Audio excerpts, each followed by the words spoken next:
Hello and welcome to MedEvidence Articles, where we encourage community research and education with weekly articles. I'm your host, Benton Loeyball, and this week we're talking about exercises that can be done at home.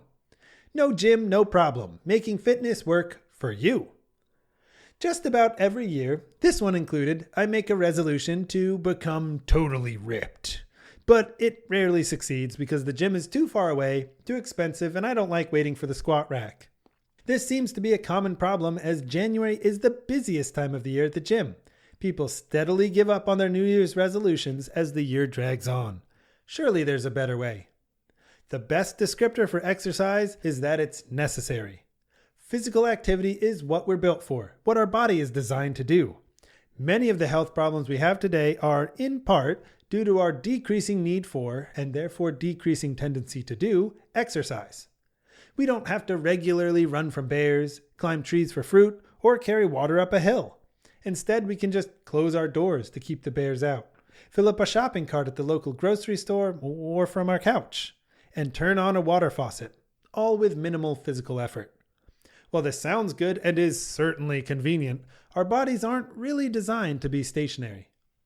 Exercise stresses the body. Unlike the stress we get from a medical bill or watching the news, however, this stress is good for the body. Stress is a challenge to the body's status quo. It's homeostasis. Homeostasis, which combines the Latin homeo, meaning like, and the English word stasis, meaning the same, is the body's attempt to keep itself in the perfect zone of aliveness.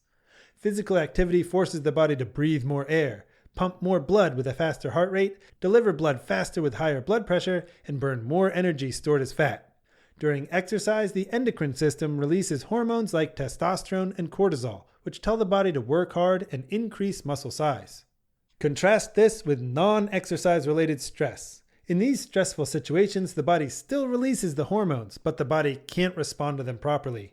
No matter how hard you honk the horn, your body still isn't physically dealing with the stress of a driver watching Netflix and eating a burrito at 80 miles an hour on the highway. With enough non-exercise stress, the body decompensates and stops reacting to stress properly. Inflammation occurs, fat stores aren't burned properly, and constant high blood pressure and heart rate can lead to cardiovascular issues like heart disease. Luckily, exercise can actually increase the body's sensitivity to stressors, helping reverse some of these issues. A large-scale study of over 90,000 veterans found that those who increased their cardiorespiratory fitness, a measure related to physical activity, were associated with much better health outcomes and a 50 to 75% drop in 6-year mortality.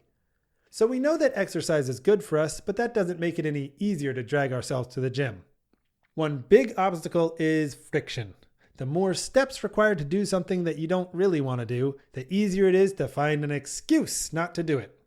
Reducing this friction can lead to better adherence to resolutions like exercise. A schedule can also help.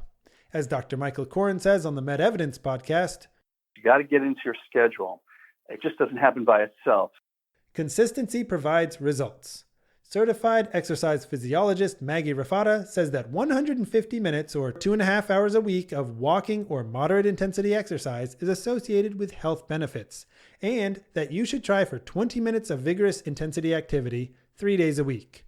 The easiest way I can think of to lower friction and integrate exercise into your schedule is to exercise at home. Before you get started, here are some important reminders. Always warm up and cool down properly, and a cool down can be a stretch or a light walk. Start slowly and avoid injuries from overuse. Completing exercises should never be painful. Listen to your body and modify exercises to fit your lifestyle and mobility needs. Here are some exercises you can do at home. For those with limited mobility and balance, warm up might include shoulder squeeze, shoulder rolls, toe taps, heel raises, and torso rotation.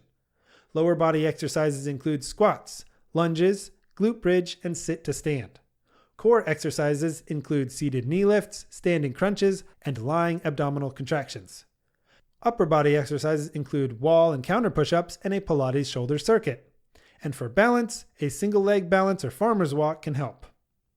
For those with unimpaired mobility, warm-up exercises include shoulder squeeze, shoulder rolls, toe taps and heel raises, and a torso rotation. Lower body exercises include squats, curtsy squats, lunges, glute bridge, hip thrust, and heel raises. Core exercises include knee lifts, crunches or bicycle crunches, lying leg raises, bird dogs, Superman, and dead bugs. And upper body exercises include push-ups, plank or plank to downward dog, and a pike push-up, as well as mountain climbers. Again, for balance, a single leg balance or farmer's walk may help. Thanks for joining us on this week's episode of MedEvidence Articles. If you'd like to know more, all of our descriptions are linked in the podcast description below. You can also visit our website at medevidence.com. MedEvidence helps answer the question of who can you trust for medical information. The MedEvidence platform provides valuable information about many medical issues and the insights of evidence-based medicine. MedEvidence educates audiences through engaging and entertaining magazines, podcasts, videos, articles, and presentations. We strive to bring together diverse voices of top-level medical professionals, researchers, and experts to provide unique and engaging content that uncovers the truth behind the data. For more great content, including discussions by physicians and subject matter experts, check out the MedEvidence podcast. My name is Benton, and we'll see you next week.